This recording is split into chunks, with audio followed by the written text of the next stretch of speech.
Y'all go out today. I mean, like John said last night, we've been working since February on this, and some of y'all before that during preseason.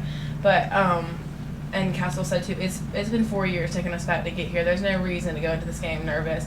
Every single one of y'all are more than equipped to play this game, and you've got great head knowledge of this game. And I don't want y'all to be in there and go nervous and come out regretting it, and be like, I wish I hadn't been so nervous and I could have played so much better. Just don't even think that's going to happen, because y'all are going to do fine. Y'all know how to play the game very well. So as you got today, just be prepared mentally, start thinking. Say, like, I'm not going to mess up this past year. John always says you do so much better if you're mentally strong. So I want y'all to go out today and be like, I will get this ball. I will get this ball in the back of the net. She will not turn on me. Just have that mindset as we go out today, because this is it, guys. I mean, just leave it all out on the field for today. As you all know, I don't know if everybody knows, but I transferred here my senior year. And that was like a really hard decision for me, but it's definitely been one of the best decisions I've ever made, because I've been blessed, truly, to be on this team. Even last year I came to one of y'all's games and I was just watching y'all play. And I know some of y'all were on the team, some of you weren't, but I could just see just something about you guys, and it was I really wanted to be part of that. And so I'm really blessed to be a part of it this year.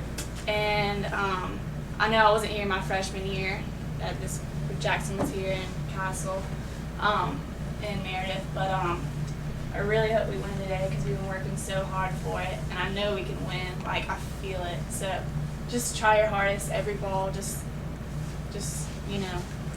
do everything you can. And I've really enjoyed being on this team. So I just think every single one of you mean a lot to me. So yeah. I just wanted to thank y'all for this season, because this season has probably been the best season of soccer I have ever played. And y'all have worked so hard this year. We've really been blessed, and we've been blessed with your hard work as well. We've put so much into this, and we are finally here. This is what we're here for. We're going to win this. I know we can, and I can feel it, and I think today's going to be awesome, guys. I'm so excited.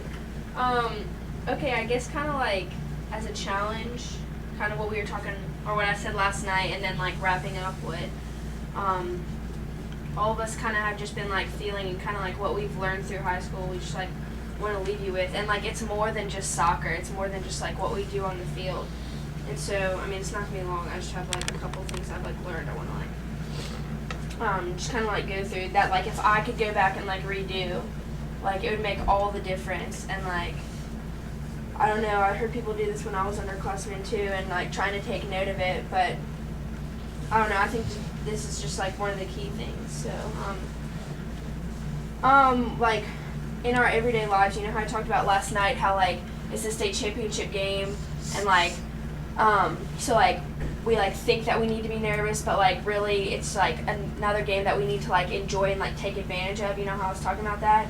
Okay, well that doesn't go just for on the field of taking advantage of things. It's really easy to go through the motion in soccer and anything else in your life, but then in your spiritual walk, just go through every day. How often do we do that and not even think of God or what He's done for us, or anything personal, or even make an effort to just grow that area of our lives. I don't know, I think that's really, really easy to do.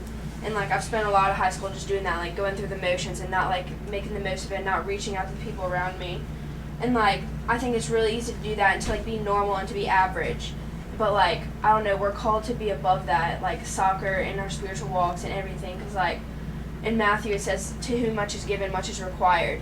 So we've been given so much. I said that last night, if we talk about soccer, it's our facilities, our coaches, our team, our skill, all this stuff.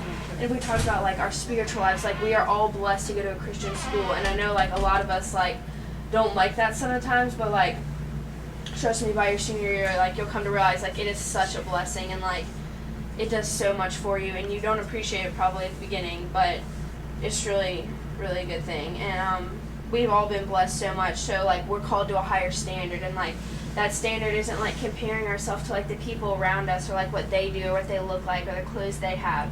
It's comparing ourselves to God and what He calls us to be and what He calls us to do, and love others and serve Him. And okay, and then in another verse it says, be holy as I am holy. So that's literally saying that, like, we're supposed to be set apart. So, like, we're not supposed to, like, fit in all the time. Not saying that we're going to be, like, some queers that are, like, always set apart and everyone thinks we're freaks. But, like, you know, like, you can be different and, like, be the encouragement to someone that, like, when everyone else is just, like, I don't know, like, tearing them down or something. It's really easy just to, like, mess with people all the time. But, like, make sure you're, like, being an encouragement, too. Okay. And then, like, through all of this, like, it can't be us just, like, depending on ourselves, because that's, like, going to get us nowhere. That's just, like, futile, trusting in man and, like, ourselves to deliver us through it.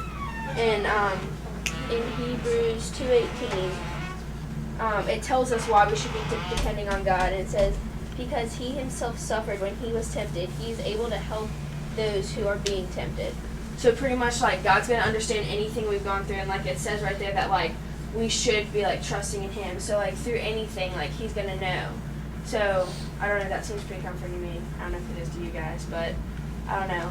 It's really easy not to. So, it's pretty simple. And then, in Hebrews 2:1, it says, we must pay more careful attention, therefore, to what we have heard so that we do not drift away. And so, I think this really applies to us because all of us have been in Christian school for, like, a long time or have Christian families and just people in our lives. And so, like, that's saying, like, we hear all the time, but, like, pay careful attention. Like, don't let it just go in one ear and, like, out the other.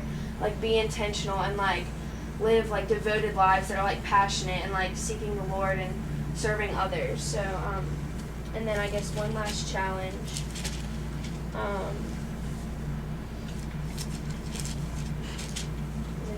Another verse in Hebrews. And, I guess it's just, like, wrapping it all up. And let us consider how we may spur one another on toward love and good deeds. Let us not give up meeting together as some are in the habit of doing, but let us encourage one another all the more as you see the day approaching.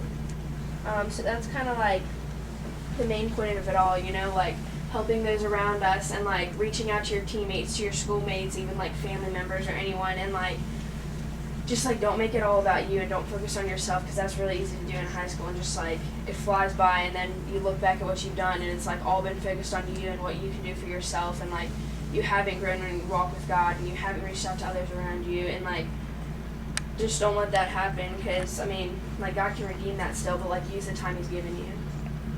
So I hope that made sense. And can we pray for them? Okay. Does anybody else have anything else to say? Oh, you could did that whole thing. My mom sent me a text yesterday before the game, and it said, God's outcome, our hard work. And I think that is so true, and we just got to go out there and play, and whatever happens, it's God's outcome. And if we put in our best, then that's the best we can do. Anybody else? Okay. Alright, well, let's pray. Dear God, I just thank you so much for all these girls in here, and John and Carrington, and I just thank you for how you've blessed my life with them, God, and I thank you just for all of their passions for the game and passions for life, God. I pray that you would just bless them, and I pray that you would just help us to play our hardest day, and I pray that with our attitudes and our actions that we would just glorify you, God, and seek to honor you through everything we do.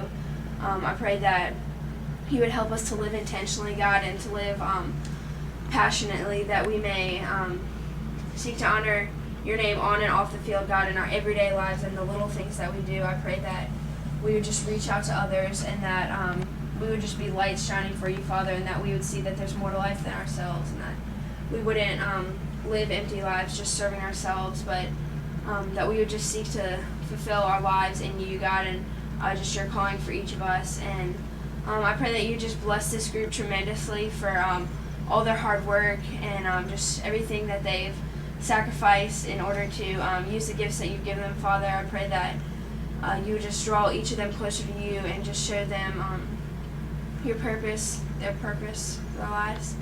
And I just thank you for John and Carrington and how just they've dedicated so much of their time to just helping us grow and just be disciplined and play to our full potential. And I pray that you just bless Carrington and Jen and the lives they're about to begin. I pray that you just be with them, Father, and just work in and through their lives. And I thank you for John and Sarah, and I pray that you just bless them also, Father. And we're so blessed to have all these coaches and people who love us, and I pray that we wouldn't take it for granted, Father, and I pray that we would just take the time to just realize how much they mean to us. And we thank you for all these things. In your name I pray. Amen. Just to echo what they said, I know Karen and I are all very, very proud of you guys. You've done a great job. Today is the day where you go out and have fun. Just play with complete abandon and freedom. That's the end of the year. Only 2 teams get to play the final day, and so enjoy the day. And know that you guys are the better skilled team. I mean, hands down. Cary Christian is going to play kick and run. They've got a couple of girls that are solid players. They're going to play physical. They're going to try to come out and just knock people around. We don't fall into that. We play hard when we go in and challenge and win the ball, absolutely. We can play as hard or harder than anybody else. But we just possess it, we move it, and like I said, their coach yesterday, and I've never had a coach say this to me before. Usually when you meet coaches that go into championship games, like, yeah, you'll see you tomorrow, we're excited, yeah, we are too. And I told him, I'm excited about tomorrow. He said, I'm not. So you guys are good. All right? So just be confident in that. And you guys are going to do great. We're going to have a great day. All right? Ready? Yes. All right. 15 minutes down the lobby. Oh, yes, Be on time.